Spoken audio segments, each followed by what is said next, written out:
ಜೈ ಭೀಮ್. ನಿನ್ನೆ ಮೈಸೂರು ನಗರದಲ್ಲಿ ಮಹಿಷಾಸುರ ಜಯಂತಿ ಮಾಡಬೇಕಂತೇಳಿ ಎಲ್ಲ ನಮ್ಮ ಸಮಾಜ ಚಿಂತಕರೆಲ್ಲರೂ ನಿನ್ನೆ ಹೋರಾಟ ಮಾಡಿದ್ದಾರೆ. ಅರ್ಥ ಮಾಡ್ಕೊಳ್ರಿ, ಮೈಸೂರು ನಗರವನ್ನು ಮೊದಲು ಏನು ಹೆಸರಿತ್ತಂದರೆ ಮಹಿಷಾಸುರ ಸಾಮ್ರಾಜ್ಯ ಅಂತಿತ್ತು. ಯಾಕೆಂದರೆ ಅವರು ಮಹಿಷಾಸುರ ಮಹಾರಾಜರಾಗಿದ್ದರಿಂದ ಮಹಿಷಾಸುರ ರಾಜ ಸಂಸ್ಥಾನ ಅಂತೇಳಿ ಹೆಸರಿರುವಾಗ, ಈಗ ಬೆಂಗಳೂರು ನಗರಕ್ಕೆ ಮೊದಲೇನಿತ್ತು ಬೆಂದಕಾಳೂರು ಅಂತಿತ್ತು. ಬೆಂದಕಾಳೂರಿಂದ ಏನಾಯಿತು ಬೆಂಗಳೂರು ಆಯಿತು. ಅದೇ ರೀತಿಯೇ ಮಹಿಷಾಸುರ ಹೆಸರು ಇರುವುದನ್ನು ಮೈಸೂರು ನಗರ ಅಂತ ಮಾಡಿದ್ರು. ನಮ್ಮ ಇತಿಹಾಸ ಇರುವಂಥದ್ದು ನೋಡಿ, ಅವರ ಕೈಯಲ್ಲಿ ಒಂದು ಹಾವಿದೆ, ಇನ್ನೊಂದು ಕೈಯಲ್ಲಿ ಕತ್ತಿ ಇದೆ.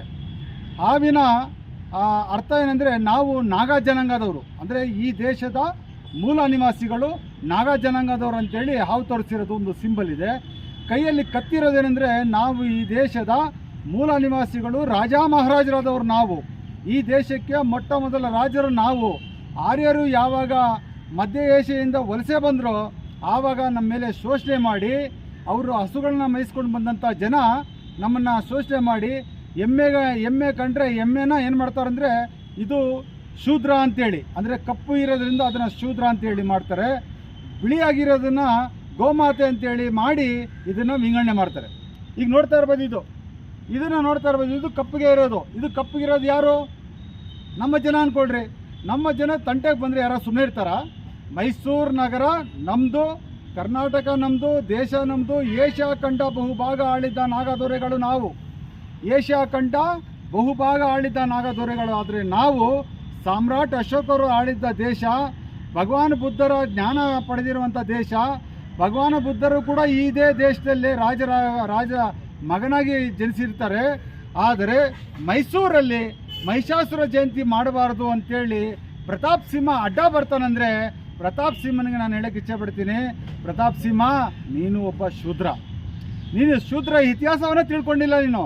ನೀನು ಯಾವುದೋ ಒಂದು ಪೇಪರಲ್ಲಿ ಕೆಲಸ ಮಾಡ್ತಿರುವಂಥ ವ್ಯಕ್ತಿನ, ನಿಮ್ಮನ್ನು ಬಾಬಾ ಸಾಹೇಬ್ ಅಂಬೇಡ್ಕರ್ ಕೊಟ್ಟಂಥ ಮತದಾನ ಹಕ್ಕಿಂದ ನಿಮ್ಮನ್ನ 2 ಬಾರಿ 3 ಬಾರಿ ಏನೋ ಎಂ ಪಿ ಮಾಡಿದರೂ ಕೂಡ ನಿಮಗೆ ಇತಿಹಾಸವನ್ನು ತಿಳ್ಕೊಳ್ಳೋಕ್ಕೆ ಸಾಧ್ಯವಾಗಲಿಲ್ಲ. ನೀವು ಕೋಮುವಾದಿ ಅಂದ್ಕೊಂಡಿದ್ದೀರಿ. ನೀವು ಜನರ ಜಾತಿಯಲ್ಲಿ ಗಲಾಟೆ ಇಡ್ತೀರಾ, ಭಾಷೆಯಲ್ಲಿ ಗಲಾಟೆ ಇಡ್ತೀರಾ, ಧರ್ಮದಲ್ಲಿ ಗಲಾಟೆ ಇಡ್ತೀರಾ. ಇಷ್ಟು ಮಾತ್ರ ನೀವು ಕಲ್ತಿದ್ದೀರಾ. ನೀವೇನೇ ಮಾಡಿದ್ರು ಕೂಡ ಮಹಿಷಾಸುರ ಜಯಂತಿಯನ್ನು ನಾವು ಕಂಪಲ್ಸರಿ ಮಾಡೇ ಮಾಡ್ತೀವಿ, ಮಾಡಿ ತೋರಿಸ್ತೀವಿ. ನಾವಿರೋ ತನಕ ಮಹಿಷಾಸುರ ಮಹಾರಾಜರ ಜಯಂತಿಯನ್ನು ನಾವು ಮಾಡೇ ಮಾಡ್ತೀವಿ. ಯಾಕೆ ಅಂತ ಹೇಳಿದ್ರೆ, ಕೆಂಪೇಗೌಡರು ಕಟ್ಟಿದ ನಾಡಲ್ಲಿ ಬೆಂದಕಾಳೂರು ಬೆಂಗಳೂರು ಹೆಂಗಾಯಿತು, ಅದೇ ಥರನೇ ಮಹಿಷಾಸುರ ಆಳಿದ ರಾಜ್ಯ ಮೈಸೂರು ನಗರ ಅಂತ ಮೊದಲಿತ್ತು, ಮೈಸೂರು ರಾಜ್ಯ ಅಂತ ಮೊದಲಿತ್ತು. ಈಗ ಕರ್ನಾಟಕ ರಾಜ್ಯ ಹೆಂಗಾಗಿದೆಯೋ ಅದೇ ಥರ ನಾವು ಕೂಡ ಮಹಿಷಾಸುರ ಜಯಂತಿಯನ್ನು ಪ್ರತಿದಿನ ಪ್ರತಿ ಊರಲ್ಲಿ ಪ್ರತಿ ಮನೆಯಲ್ಲಿ ಪ್ರತಿಯೊಬ್ಬರು ಆಚರಣೆ ಮಾಡೇ ಮಾಡ್ತೀವಿ. ಈಗ ಅಶೋಕ್ಪುರಮಲ್ಲಿ ನಾವೇನಾದರೂ ಕಾರ್ಯಕ್ರಮ ರೂಪಿಸ್ರೆ ಕಲ್ ತೊಗೊಂಡು ಹೊಡಿತೀವಿ ಅಂತ ಹೇಳಿದ್ರಲ್ಲ, ಇದು ತಪ್ಪು.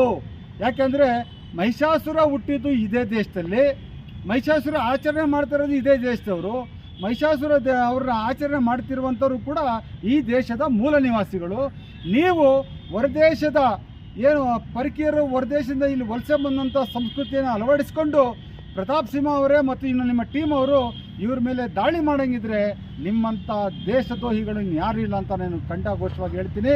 ನೀವು ಏನೇ ಮಾಡಿರಿ, ಕಲ್ ತಗೊಂಡಾದರೂ ಹೊಡಿರಿ, ಏನು ಬೇಕಾದರೂ ಹೊಡಿರಿ, ಆದರೆ ಈ ದೇಶದ ಕಾನೂನು ನಿಮ್ಮನ್ನ ಸುಮ್ಮನೆ ಬಿಡೋಲ್ಲ. ಆದರೂ ಕೂಡ ಬಾಬಾ ಸಾಹೇಬ್ ಅಂಬೇಡ್ಕರ್ ಅವರು ನಮಗೆ ಸಂಪೂರ್ಣವಾಗಿ ಅಧಿಕಾರ ಕೊಟ್ಟವ್ರೆ. ನಮ್ಮ ತಾತ ಮುತ್ತಾತಗಳಾದಂಥ ರಾಜ ಮಹಾರಾಜರ ಜಯಂತಿಗಳನ್ನು ನಾವು ಸಂಪೂರ್ಣವಾಗಿ ಮಾಡ್ತೀವಿ. ಮಹಿಷಾಸುರ ಜಯಂತಿಯನ್ನು ಮೈಸೂರಲ್ಲಿ ಅದ್ದೂರಿಯಾಗಿ ಮಾಡೋದಲ್ಲದೆ ಬೆಂಗಳೂರು ನಗರದಲ್ಲೂ ಮಾಡ್ತೀವಿ. ಎಲ್ಲ ಮನೆಯಲ್ಲೂ ಹಬ್ಬವನ್ನು ಆಚರಣೆ ಮಾಡ್ತೀವಿ ಅಂತ ಹೇಳ್ತಾ ಪ್ರತಾಪ್ ಸಿಂಹ ಅವ್ರಿಗೂ ಮತ್ತು ನಿಮ್ಮ ಟೀಮ್ಗೆ ಎಚ್ಚರಿಕೆ ಕೊಡ್ತಾ ಈ ಕಾರ್ಯಕ್ರಮವನ್ನು ನಾವು ಅದ್ದೂರಿಯಾಗಿ ಮಾಡೇ ಮಾಡ್ತೀವಿ. ಅದು ಮಹಿಷಾಸುರ ಏನು ನಮ್ಮ ಮೂಲ ನಿವಾಸಿಗಳಾಗಿದ್ದಾರಲ್ಲ, ಒಂದು ಕೈಯಲ್ಲಿ ಹಾವು ಇನ್ನೊಂದು ಕೈಯಲ್ಲಿ ಕತ್ತಿ, ನಾಗಾ ಜನಾಂಗ ಮತ್ತು ರಾಜ ಅಂತೇಳಿ ಈ 2 ಸಿಂಬಲನ್ನು ತೋರಿಸೋ ಜೊತೆಗೆ ನಾವು ಹಬ್ಬವನ್ನು ಆಚರಣೆ ಮಾಡ್ತೀವಿ ಅಂತ ಹೇಳ್ತಾ ನನ್ನ ಮಾತು ಮುಗಿಸ್ತೀನಿ. ಜೈ ಭೀಮ್, ಜೈ ಕಾಂಚೀರಾಮ್, ಜೈ ಮಹಿಷಾಸುರ.